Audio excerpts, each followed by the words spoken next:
अच्छा खासा बैठे बैठे गुम हो जाता हूँ, मैं अब अक्सर मैं नहीं रहता, तुम हो जाता हूँ. This is dedicated to the younger audience.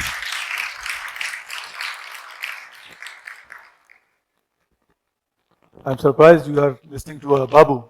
That's what you call civil servants? Or something better. In English they say bureaucracy. In Punjabi they tilt it like bura karesi, changa na karesi. So with this, to remove this, uh, these names that people gave to bureaucrats, I stand here to change your paradigm of thinking. God has been kind enough to offer me opportunities where I worked in such capacities. I have 4 stories. It's quite a bit to cover in limited time, but still, I'll take you through how we managed disasters back in Balochistan, how we established rescue services in Balochistan, and how we tried to uh, bring innovation into education and health sector over there. So, let's go to the first story. It goes to Sibi in southeast of Balochistan, where we had a flash flood situation in the month of July 2013. So the situation is right on the slide, but how did we respond will be my responsibility in front of you. This map was made by a farmer in the Gishkori lands south of Sibi to address the flood situation, because when the flood came, it came out, gushing out, the waters came gushing out of mountains, and they would take away the whole village of Talli. And downstream, we had an opportunity waiting also, in the sense that when it flowed downstream, almost 100,000 acres of land would await irrigation, and this water could not reach over there. So in the upper area, it was a disaster. In the lower area, it was a missed opportunity. We tried to catch that within a span of 4 weeks. Fine. So the challenge was how to make Tali village safe from floods and how to make Gishkori people rich from their lands. What we did as a civil servant, our responsibility was to report this, to ask for funds from the government. Those will come, may not come in a month or so. The challenge was the water was to flow within weeks, not months.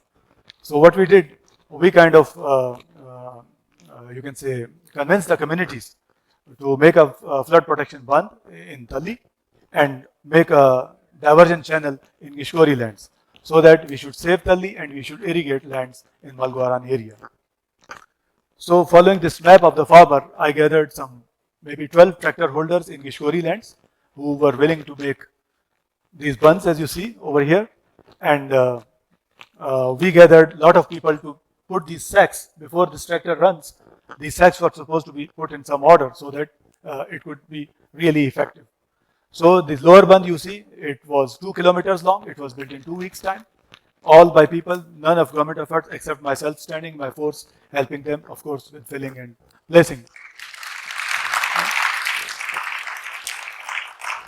And these tractors, 10 of them, one is visible, 10 of those, the people asked me, sir, we just need fuel and we will run it on our own.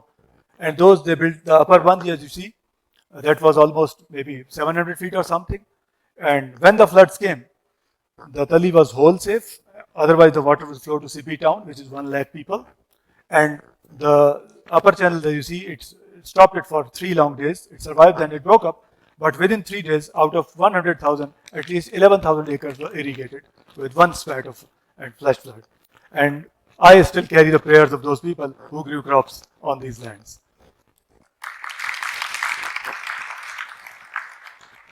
Story number 2, Awaran in southwest of Balochistan, almost size of Switzerland. 40,000 square kilometers was affected by an earthquake in 2013, after which I was transferred from Sibi, which was a peaceful area, to the most restive region to act as the project director for reconstruction.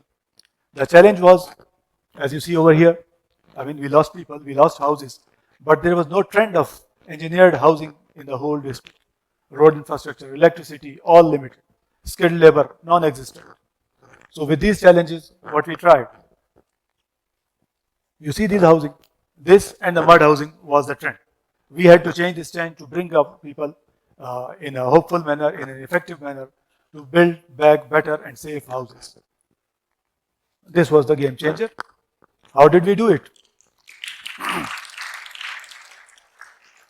The challenge was, as a project director, I kept advertising in the newspapers that Awaran has a construction opportunity of 16,000 houses and you will be paid bigger wages and everything.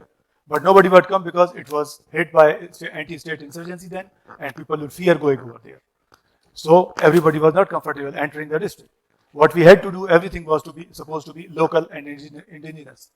So in that sense, the challenge was there is not a block maker machine in the district.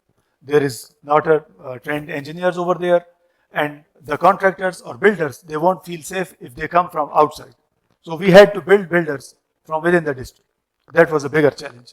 And we had to build these houses within no time because I was posted 8 months after the earthquake. So people were helpless in tents for 8 long months already. So that was a bigger challenge.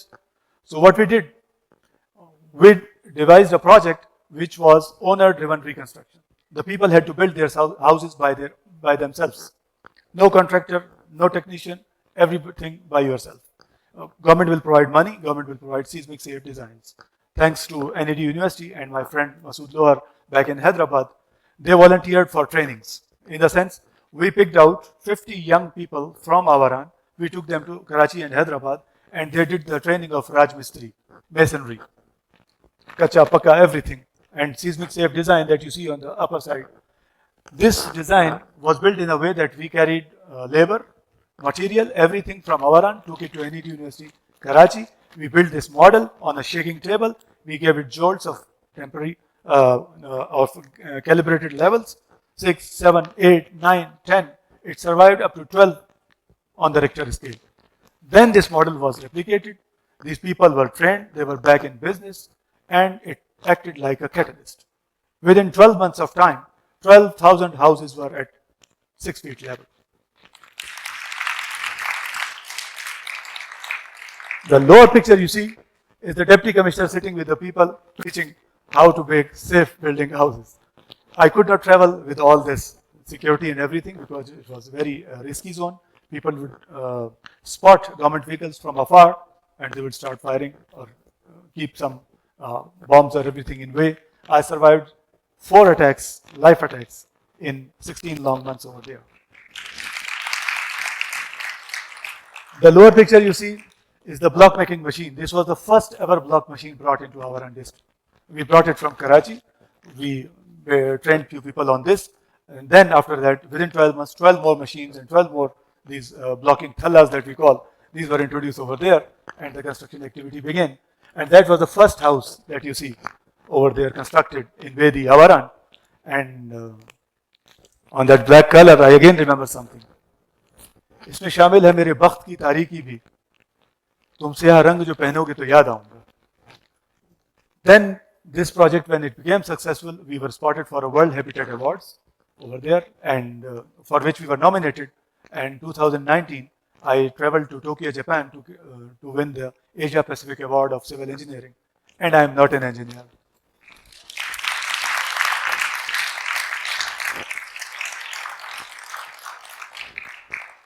Next, I was posted in the education department. Reform over there was quite tricky and difficult. But again, in my humble capacity, because I was not in a very, you can say, strong or deciding position.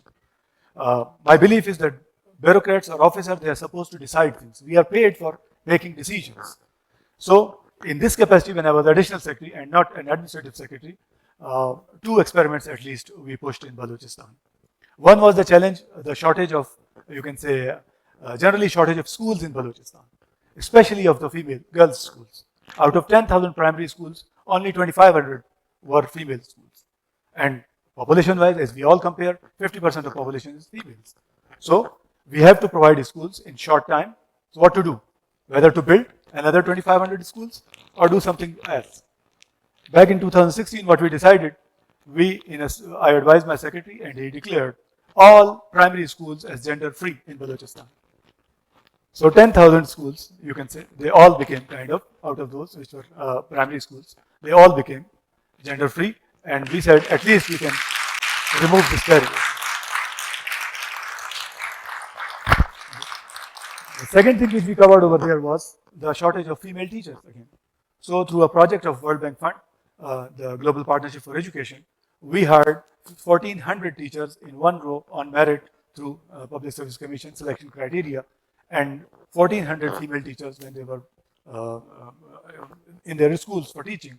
It was a game changer, frankly. It's a small thing, but again, from Balochistan's angle, it was significant. Third thing was the general shortage of schools, which I initially mentioned. There were 4,000 schools missing or lacking, and there were 4,000 madrasas existing in the province. They still exist. So we tried a pilot. It's still pilot. I wish I was there. We could have continued also. It can be continued by anyone after us. After all, some officers are sitting there in the department, in the education sector. What we negotiated with the madrasa people, that we declared your madrasa as a school, and you introduce 3 subjects for us over there, and we pay those teachers: English, science, maths. So 4,000 madrasas can be easily converted into regular schools because madrasas are functional. They are as good as hostels and accommodation, everything.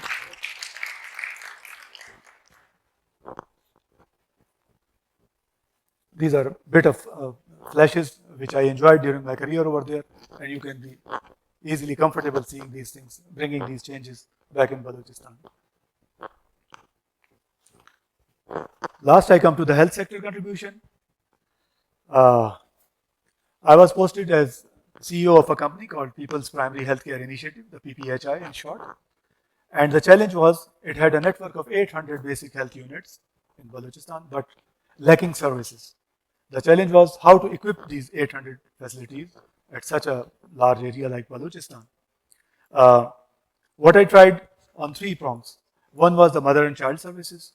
Second was the removing the shortage of say medical experts.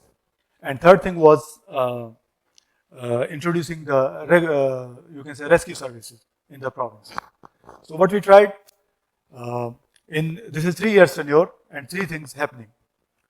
What we added, we introduced the hub and spoke model, that we can't do everything good in all 800 units. Why not choose one in each district? Apart from the district headquarters, we chose one in the periphery as a Tehsil headquarter or a rural health center, and we infused all our focus of expertise over there. Female medical officer over there, the LHVs trained who would do this MCH services, and on the top of it, when it succeeded, we added a video conferencing system with medical experts sitting in Islamabad, Karachi, anywhere, interacting with them over there. And this became the game changer. All females started flocking over there to the telehealth clinics, and the services scenario changed altogether. Some of my colleagues who are from the health sector sitting here can appreciate that. And next level, what we did on the highways, you can say, if I say, this is the hub and spoke model, if I can show you briefly, that you focus on the central hospital, but all those smaller units they are connected to ambulance service. So anybody has a serious issue, they would come to the hub. Otherwise, basic services would be at the spoke. So you can't cover all hub and spoke, but if you focus on hub within a 10 to 15 kilometer radius, people can easily take benefit of that. And similarly, if you add technology, technology can bring wonders. You people sitting here know better than me. Last, we went to the roads. On the highways, our loss on the road was so significant that we lost 5 times more people on the roads and injuries as compared to all those going in suicide bombing, in terrorist blast or incidents and everything. And it's a significant thing in Balochistan. You must reckon that. So what we tried, how to minimize this loss. Again, spotting out of those 800 basic health units, we brought out some 50 which were located actually on the highways and at reasonable distances which we wanted. For example, 80 kilometer, 90 kilometer, 100 kilometer, not more than that. So that an ambulance can reach within an hour or in minutes, not hours. So we built up those facilities. They were already existing buildings. We just added an ambulance. We just hired people, sent them to Lahore, Rescue 1122 Academy. They got training. They were back on the roads and saving lives. And this happened in 6 months' time. Within a large area like Balochistan, where the highway length is 4,500 kilometers in Balochistan. And we did this only by spotifying, you can say, 50 basic health units, adding 1 advanced life support ambulance, and adding 4 people who were trained in 2-3 shifts, as it happens in any medical care facility. And I think I carry a lot of prayers from Balochistan for doing this thing. I was quite a bit fast in speaking. I wish I could have explained with greater time, but time limits exist over here. I think commitment has helped me. I think going off that beaten track has helped me. And I think this will always help you whenever you try. The risks always exist. I have not at all been a typical bureaucrat who won't get off his car, go sit with people, or avoid public interactions, or avoid even spending time on public issues. But within limited time and tenure that I had, I always walked to the people, I listened to them, and I made them listen. People always understand. This I bring from Balochistan, where we make a lot of, you can say, qualms and doubts about them, that people won't work. You see, they build their houses themselves. You see, they change their madrasas themselves. They send their females for education themselves. And they kind of added to the mother and child healthcare facilities themselves. All the resources that I mentioned in these 4 projects, none came from outside Balochistan except for the technical expertise, which we all gather and we borrow. This is briefly my message. खुदा खाना बदोशों की करे खुद खाना सामानी, खुदा खाना बदोशों की करे खुद खाना सामानी, कि हर सुबह नई मंजिल, नया दाना, नया पानी. Thank you.